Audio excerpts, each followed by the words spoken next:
اللہ فی السر والعلانیۃ، خلوت اور جلوت دونوں جگہ پر اللہ کا خوف۔ ہو سکتا ہے کہ میں مجمع عام کے اندر تو ایسا رویہ اختیار کروں کہ میرے دل میں بڑا اللہ کا خوف ہے، لیکن میری اصل پہچان کہاں ہوگی؟ یہ تو اداکاری ہو سکتی ہے نا، میں ایسا رویہ اختیار کروں کہ آپ مجھ سے متاثر ہو جائیں، لیکن مجھے اپنے آپ کو کہاں پر دیکھنا ہے کہ میں صحیح طور پر کھڑا کہاں پر ہوں۔ تو میرے بھائیوں، اپنی خلوت دیکھ لیں۔ جو بندہ خلوت میں ہوتا ہے نا وہی اصل ہوتا ہے، اس لیے کہ جلوت میں فراڈ ہو سکتا ہے، منافقت ہو سکتی ہے، جھوٹ ہو سکتا ہے، اداکاری ہو سکتی ہے، لیکن جب میں اور آپ تنہائی کے اندر ہوں، جو اس وقت میں اور آپ ہیں، ہمیں ہوتا ہے نا شوق کہ میری حیثیت کیا ہے، میرا مقام کیا ہے، اس وقت میرے اللہ کے ساتھ تعلقات کیسے ہیں، میں بھی جاننا چاہتا ہوں، آپ بھی جاننا چاہتے، کسی سے پوچھنے کی ضرورت نہیں ہے۔ وہ جو اقبال کہتے ہیں نا، اپنے من میں ڈوب کر پا جا سراغ زندگی،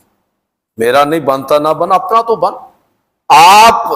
اور میں جب تنہائی میں ہوں اس وقت ہم کیا ہیں،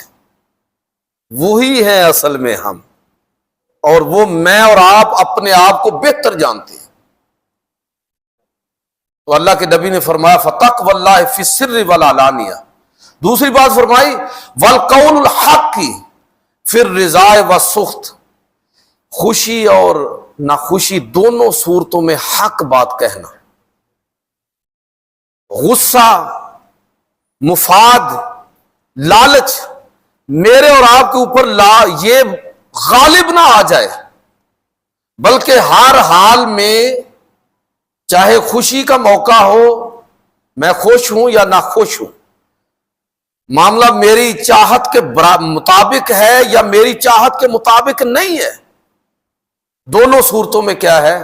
اللہ کے نبی نے فرمایا کہ وہ شخص کامیاب ہونے والا ہے، یہ چیز، یہ عادت، یہ سماجی رویہ بندے کو نجات دینے والا ہے کہ ہر صورت میں وہ سچ بات کہے۔ یہ دوسری چیز اللہ کے نبی نے فرمائی۔ تیسری چیز فرمائی وَالْقَصْدُ فِي الْغِنَى وَالْفَقْرِ، خوشحالی اور تنگ دستی میں میانہ روی، مزاج کے اندر، خرچ کرنے میں، سماجی رویے، اس کی کوئی جہت ہو جائے ساری اس میں شامل کریں آپ، میانہ روی۔ میں اکثر یہ بات عرض کرتا ہوں، اگر میرے اور آپ کے پاس میری ضروریات سے زائد مال ہے تو اصل میں اللہ تعالیٰ نے دوسرے کا حصے کا مال مجھے دیا ہوا ہے، اور میری آزمائش کیا ہے کہ اب میں اس کو اللہ تللو میں اڑاتا ہوں، جس طرح کے لوگ کرتے ہیں، فضول خرچی، دولت کی نمائش کرتے ہیں، ضروریات کو تعیشات کے اندر تبدیل کر لیتے ہیں۔ کیا میرا سماجی رویہ ایسا ہے یا میں اپنی ضروریات کو، آپ سے سنی ہوئی مثالیں، میں نے تو دنیا کا بہت زیادہ سفر نہیں کیا، چند ممالک میں گیا ہوں، آپ زیادہ میں گئے ہیں، تو آپ ہی بتاتے ہیں کہ یورپ اور مغرب کے اندر فیکٹریوں کے مالک ہیں، وہ خود بھی کچھ گھنٹے عام مزدور کے ساتھ صرف کرتے ہیں۔